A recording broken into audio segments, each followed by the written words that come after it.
ಎಲ್ರಿಗೂ ನಮಸ್ಕಾರ. ನಮ್ಮ ನ್ಯೂಸ್ ಅಲರ್ಟ್ ಯೂಟ್ಯೂಬ್ ಚಾನಲ್ಗೆ ನಿಮಗೆ ಸ್ವಾಗತ. ನಾನು ಚಂದನ್. ನಿನ್ನೆ ಕೇರಳದ ಒಂದು ವಿಡಿಯೋ ದೇಶದಾದ್ಯಂತ ವೈರಲ್ ಆಗಿದೆ. ಇತ್ತೀಚೆಗೆ ಕೇರಳದಲ್ಲಿ ಏನಾಗೈತೋ ಗೊತ್ತಿಲ್ಲ, ತುಂಬ ವಿಡಿಯೋಗಳು ವೈರಲ್ ಆಗ್ತಿದೆ. ಆದರೆ ಇದು ಯಾವುದೇ ನೆಗೆಟಿವ್ ಅಲ್ಲ, ಇದೊಂದು ಕ್ಯೂಟ್ ವಿಡಿಯೋ, ಪಾಸಿಟಿವ್ ವಿಡಿಯೋ. ಬಹುಶಃ ಆ ವಿಡಿಯೋನ ಪ್ರಸಾರ ಮಾಡ್ತಾ ಎಕ್ಸ್ಪ್ಲೈನ್ ಮಾಡ್ತಾ ಹೋಗ್ತೀನಲ್ಲ, ಅವಾಗ ನಿಮಗೂ ಕೂಡ ಅಂತ ಅನ್ಸುತ್ತೆ, ವಾವ್ ಎಂಥ ವಿಡಿಯೋ ನೋಡ್ದೋ, ಇಷ್ಟು ದಿನ ಆನ್ಲೈನಲ್ಲಿ ಇದ್ದಿದ್ದಕ್ಕೆ, ಸೋಷಿಯಲ್ ಮೀಡಿಯಾಗಳನ್ನು ಯೂಸ್ ಮಾಡ್ತಿದ್ದಕ್ಕೆ ಅಂತ ಅನ್ನಿಸ್ಬೋದು.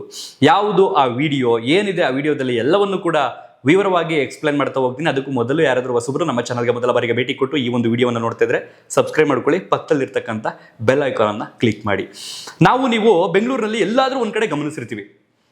ಈ ಬೆಂಗಳೂರು ಅಂತ ಬಂದಮೇಲೆ ಬಹುತೇಕ ನಿಮಗೆ ಗೊತ್ತಿರ್ತಕ್ಕಂಗೆ ಟ್ರಾಫಿಕ್ ಎಲ್ಲಿ ನೋಡಿದ್ರು ಏರಳವಾದಂಥ ಟ್ರಾಫಿಕ್, ಹೆಜ್ಜೆಗೂ ಟ್ರಾಫಿಕ್. ಒಂದು 100 ಮೀಟರ್ ಡಿಸ್ಟೆನ್ಸಲ್ಲಿ ಹೋಗ್ತೀರಾ ಅಂದ್ರೆ ಆಲ್ರೆಡಿ ಒಂದು ಸಿಗ್ನಲ್ಲು. ಆ ಸಿಗ್ನಲ್ ಅಯ್ಯೋ ಗ್ರೀನ್ ಇರಲಪ್ಪ, ರೆಡ್ ಬಿದ್ದುಬಿಡುತ್ತೆ ಅಂತ ತರಾತುರಿಯಾಗಿ ಹೋಗುವಂಥ ಜನರೇ ಹೆಚ್ಚಾಗಿದ್ದಾರೆ. ಆ್ಯಂಡ್ ಇನ್ನೂ ಒಂದು ಗಮನಿಸಿರ್ತೀರಿ, ಫುಟ್ಪಾತ್ ಇರುತ್ತೆ ಜನಸಾಮಾನ್ಯರು ಓಡಾಡೋದಕ್ಕೆ ರಸ್ತೆ ಪಕ್ಕದಲ್ಲಿ. ಅದ್ರ ಮೇಲೂ ಕೂಡ ಕೆಲವರು ಬೈಕ್ ಓಡಿಸ್ಕೊಂಡು ಹೋಗುವಂಥದ್ದನ್ನು ನೀವು ಗಮನಿಸಿರ್ತೀರಿ. ಅದಕ್ಕೆ ಸಂಬಂಧಪಟ್ಟಂತೆ ನಮ್ಮ ಸರ್ಕಾರ ಅದ್ರ ಮೇಲೆ ಏನಾದ್ರು ವಾಹನವನ್ನು ಓಡಿಸ್ಕೊಂಡು ಹೋದರೆ, ಬೈಕ್ನ ಚಲಾಯಿಸಿದ್ರೆ ಅದಕ್ಕೂ ದಂಡ ಇದೆ ಅನ್ನುವಂಥದ್ದನ್ನು ಇತ್ತೀಚೆಗೆ ಆದೇಶ ಹೊರಡಿಸಿತ್ತು. ಆದರೂ ಕೂಡ ಕೆಲವರು ಕ್ಯಾಮ್ರಾ ಇಲ್ಲದೆ ಇರೋ ಜಾಗದಲ್ಲಿ, ಪೊಲೀಸರು ಇಲ್ಲದೆ ಇರೋ ಜಾಗದಲ್ಲಿ ಅದನ್ನ ಸಾಂಪ್ರದಾಯಿಕ ಅನ್ನೋ ರೀತಿ ನಡ್ಕೊಂಡು ಹೋಗ್ತಾ ಇದ್ದಾರೆ.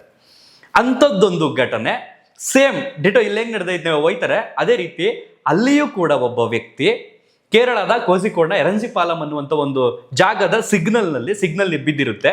ಸಿಗ್ನಲ್ ಮೂವ್ ಆಗುವಂಥ ಸಂದರ್ಭದಲ್ಲಿ ಆ ವ್ಯಕ್ತಿ ಇಷ್ಟೊಂದು ವೆಹಿಕಲ್ಗಳವೆ ನನ್ನ ಮುಂದೆ, ನಾನು ಅಲ್ಲಿ ಹೋದ್ರೆ ಲೇಟ್ ಆಗುತ್ತೆ ಅಂತ ಅನ್ಕೊಂಡು ಆ ಫುಟ್ಪಾತ್ ಇರುತ್ತಲ್ಲ ಅಲ್ಲಿ ಹೋಗೋದಕ್ಕೆ ಟ್ರೈ ಮಾಡ್ತಾನೆ. ಅದನ್ನು ಪ್ರಸಾರ ಮಾಡ್ತಾ ಎಕ್ಸ್ಪ್ಲೇನ್ ಮಾಡ್ತಾ ಹೋಗ್ತೀನಿ, ನೋಡಿ ನೀವು.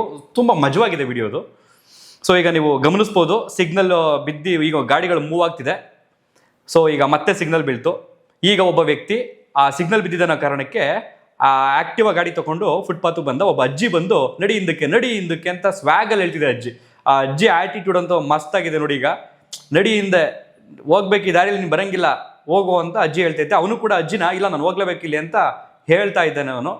ಸೊ ಅಜ್ಜಿಯಲ್ಲಿ ಆಟೋಗೇನೋ ಕೈ ಹೊಡೆದ್ರು. ಸೊ ಈಗ ಹೋಗ್ತೀಯಾ ಬಾ ಹೋಗು ಅಂತ ಅಂದ್ಬಿಟ್ಟು ಅಜ್ಜಿ ಮೊಬೈಲ್ ಎತ್ಕೊಂಡು ವಿಡಿಯೋ ಮಾಡೋದಕ್ಕೆ, ರೆಕಾರ್ಡ್ ಮಾಡೋದಕ್ಕೆ ಶುರು ಮಾಡಿದ್ರು. ಸೊ ಅವನು ಒಂಚೂರು ಯಾಕೋ ಎದುರ್ಕೋಣ ಅಂತ ಅನ್ಸುತ್ತೆ, ಆದ್ರೂ ಹೋಗ್ತಿಲ್ಲ ಅವನು. ಅಜ್ಜಿ ಹೋಗಿಂದೆ ಅಂತ ಹೇಳ್ತಾವ್ರೆ. ನೋಡು ಕಾಲ್ ತೋರಿಸ್ತಿದಾರೆ ಅಜ್ಜಿ, ಅಬ್ಬಾ ಕಾಲ್ ತೋರಿಸ್ಬಿಟ್ಟು ಹೆಂಗ್ ಹೋಗ್ತೀಯ ಬಾ ನೋಡು ಅಂತ. ಸೊ ಕೊನೆಗೆ ಅವನು ಆ ಬೈಕ್ನ ಹಿಂದಕ್ಕೆ ಎತ್ಕೊಂಡು ಹೋಗ್ತಿದ್ದಾನೆ. ಅಜ್ಜಿಯಲ್ಲಿ ಮೇಲೆ ಯಾರೋ ವಿಡಿಯೋ ಮಾಡ್ತಿದಾರಲ್ಲ ವಿಡಿಯೋವನ್ನ, ಸೊ ಅದನ್ನ ನೋಡಿ ಫುಲ್ ಸ್ವ್ಯಾಗ್ ಅಲ್ಲಿ ಸ್ಮೈಲ್ ಮಾಡಿ ಹಂಗೆ ಹಿಂಗೆ ತಮ್ ಕೊಡ್ತಾ ಇರೋದು. ವಾವ್ ಸೂಪರ್ ಅನ್ನೋ ಥರ.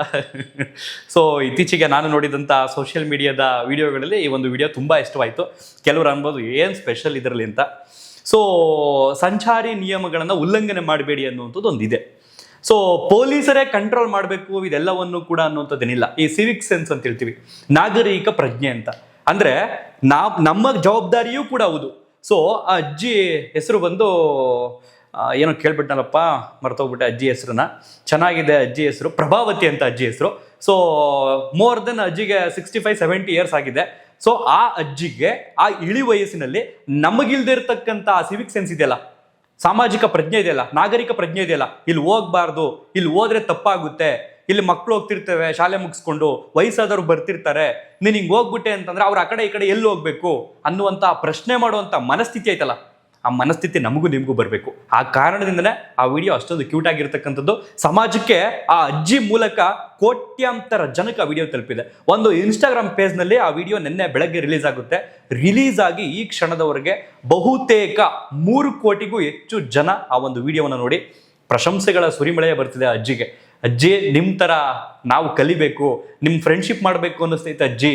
ಜೊತೆಗೆ ಆಕೆಯ ಪ್ರೈಮ್ ನೋಡಿ, ಆಕೆಯ ಪ್ರಧಾನತೆ ನೋಡಿ, ಆಕೆಯ ಸ್ವ್ಯಾಗ್ ನೋಡಿ, ಆಕೆ ಆಟಿಟ್ಯೂಡ್ ನೋಡಿ, ಹೆಂಗ್ ಎದುರಿಸಿದ್ರು ಅವನಿಗೆ ವಾರ್ನಿಂಗ್ ಕೊಟ್ಟು, ಈ ರೀತಿಯ ಕಾಮೆಂಟ್ಸ್ಗಳು ಕೂಡ ಅಜ್ಜಿಗೆ ಪ್ರಶಂಸೆಯಾಗಿ ಕೇಳಿ ಬರ್ತಾ ಇದೆ. ಅದಾದ ನಂತರ ಯಾವಾಗ ಈ ಒಂದು ವಿಡಿಯೋ ವೈರಲ್ ಆಗುತ್ತೆ, ಸೊ ಕೇರಳದ ಮಾಧ್ಯಮಗಳು ಅಜ್ಜಿ ಎಲ್ಲಿದ್ದಾರೆ ಪ್ರಭಾವತಿ ಅಜ್ಜಿ ಅಂತ ಅವ್ರನ್ನ ಹುಡುಕೊಂಡೋಗಿ ರಾತ್ರಿ ಆದ್ರೂ ಬಿಟ್ಟಿಲ್ಲ, 11 ಗಂಟೆ ರಾತ್ರಿಯಲ್ಲಿ ಅವ್ರನ್ನ ಸಂದರ್ಶನ ಮಾಡಿದ್ದಾರೆ, ಇಂಟರ್ವ್ಯೂ ಮಾಡಿ ಯಾವ ಕಾರಣಕ್ಕೆ ನೀವು ಈ ರೀತಿ ಮಾಡಿದ್ರಿ ಅಜ್ಜಿ, ಏನ್ ಕಾರಣಕ್ಕೆ ತಡೆದ್ರಿ ಅವ್ರನ್ನ, ಮತ್ತೆ ಈ ವಿಡಿಯೋ ನಿಮ್ದು ವೈರಲ್ ಆಗೈತೆ ನಿಮ್ಗೆ ಗೊತ್ತಾ ಅಂತೆಲ್ಲ ಕೇಳ್ತಾರೆ. ಆಗ ಅಜ್ಜಿ ಹೇಳ್ತಾರೆ, ನಾನು ಹೇಳಿದ್ನಲ್ಲ ಮುಂಚೆನೆ, ಮಕ್ಕಳು ಹೋಗ್ತಿರ್ತಾರೆ, ವಯಸ್ಸಾದವ್ರು ಹೋಗ್ತಿರ್ತಾರೆ, ಸೊ ಇವರು ಬೇಗ ಹೋಗ್ಬೇಕು ಅನ್ನೋ ಕಾರಣಕ್ಕೆ ಅಡ್ಡದಾರಿ ಹಿಡ್ಕೊಂಡು ಈ ಥರ ಫುಟ್ಪಾತಲ್ಲಿ ಹೋದ್ರೆ ಹೋಗೋರ್ ಕತೆ ಏನು, ಹಾಗಾಗಿ ನಾನು ಅವನನ್ನು ತಡೆದು ಇಲ್ಲ ನೀನು ಹೋಗ್ಲೇಬೇಕು ಅಂತಂದೆ. ಅವನಿಲ್ಲ ನಾನು ಹೋಗ್ತೀನಿ ಅಂತಂದ, ಆದರೂ ಅವನನ್ನು ನಾನು ಬಿಡದೆ ವಿಡಿಯೋ ಮಾಡ್ಕೊಳ್ತೀನಿ ಅಂತ ಹೇಳಿದೆ. ಆಗ ಅವನು ಎದುರುಕೊಂಡು ಹಿಂದೆ ಹೋದ ಒಂದು ದಾರಿಯಲ್ಲಿ ಅಂತ ಹೇಳ್ತಾರೆ.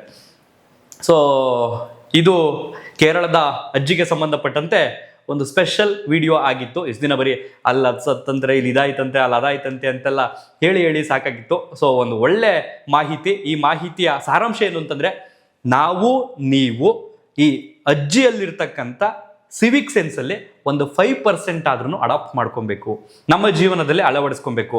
ಕನಿಷ್ಠ ಪಕ್ಷ ನಮಗೆ ಈ ಅಜ್ಜಿ ಥರ ಹೋಗ್ಬಿಟ್ಟು ಅಲ್ಲಿ ಹೋಗ್ತಾರೋ ಯಾರನ್ನೋ ತಡಿಯೋಕ್ಕಾಗಲಿಲ್ಲ, ಹೇಳೋದಕ್ಕಾಗಲಿಲ್ಲ ಅಂದ್ರೂ ಪರವಾಗಿಲ್ಲ, ಆ ಕೆಲಸವನ್ನು ನಾವು ಮಾಡಬಾರ್ದು. ಅಂದರೆ ಆ ವ್ಯಕ್ತಿ ಹೋಗ್ತಿದ್ದಲ್ಲ ಆ ಕೆಲಸವನ್ನು ನಾವು ಮಾಡಬಾರ್ದು ಅಂತ ಅನಿಸುತ್ತೆ. ಸೊ ಅದಾದ ನಂತರ ಮತ್ತೆ ಬೆಳಗ್ಗೆ ಅಜ್ಜಿ ಒಬ್ಬ ಯಂಗ್ಸ್ಟರ್, ಒಬ್ಬ ಹುಡುಗ ತನ್ನ ಸ್ಕೂಟ್ರಲ್ಲಿ ಹೋಗ್ತಾ ಇರ್ತಾನೆ ಹೆಲ್ಮೆಟ್ ಹಾಕೊಂಡು, ಅವನೇನೋ ತಪ್ಪು ಮಾಡ್ತಾನೆ ಅಂತ ಅಂದ್ಬಿಟ್ಟು ರೋಡಲ್ಲೇ ನಿಂತ್ಕೊಂಡು ಅವನಿಗೆ ಬುದ್ಧಿ ಹೇಳ್ತಾರೆ.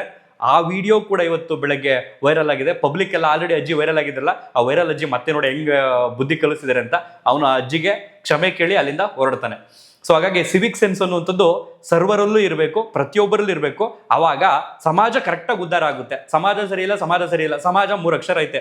ಸಮಾಜ ಏನ್ ಮಾಡುತ್ತೆ? ನಾವೇ ಸಮಾಜ. ನಾವು ಸರಿಯಾಗಿದ್ರೆ ಸಮಾಜ ಖಂಡಿತ ಸರಿಯಾಗಿರುತ್ತೆ ಅಂತ ಹೇಳ್ತಾ ಈ ಒಂದು ವಿಡಿಯೋನಿಗೆ ಮುಗಿಸ್ತಾ ಇದ್ದೀನಿ. ನಿಮ್ಮ ಅನಿಸಿಕೆ ಅಭಿಪ್ರಾಯಗಳನ್ನ ಈ ಒಂದು ವಿಡಿಯೋಗೆ ಸಂಬಂಧಪಟ್ಟಂತೆ ಕಮೆಂಟ್ ಬಾಕ್ಸ್ನಲ್ಲಿ ಬರೆದು ತಿಳಿಸಿ. ನಾನು ಆ ವಿಡಿಯೋನ ಪ್ರಸಾರ ಮಾಡಿದಾಗ ನಿಮಗೆ ವಿತೌಟ್ ಮ್ಯೂಸಿಕ್ ಇದ್ದಿದ್ರಿಂದ ಅದ್ರ ಮಜಾ ಸಿಕ್ಕಿಲ್ಲ ನಿಮಗೆ. ಇನ್ಸ್ಟಾಗ್ರಾಮ್ನಲ್ಲಿ ಯಾರಾದರೂ ನೋಡಿದ್ರೆ ಆ ಹುಡುಗ ಅಪ್ಲೋಡ್ ಮಾಡಿರ್ತಕ್ಕಂಥ ಬ್ಯಾಕ್ಗ್ರೌಂಡ್ ಮ್ಯೂಸಿಕ್ಗೂ ಆ ಅಜ್ಜಿಯ ಆಟಿಟ್ಯೂಡ್ಗೂ ಅದು ನೆಕ್ಸ್ಟ್ ಲೆವೆಲ್, ಒಂಥರ ಸಿನಿಮಾ ಥರ ಐತೆ ಅದು ಫೀಲ್ ಅದು. ಸೊ ಅಂತ ಹೇಳ್ತಾ ಈ ಒಂದು ವಿಡಿಯೋನಲ್ಲಿ ಎಂಡ್ ಮಾಡ್ತೀನಿ. ಮತ್ತೊಂದು ವಿಡಿಯೋದಲ್ಲಿ ಸಿಗ್ತೀನಿ. ಧನ್ಯವಾದ.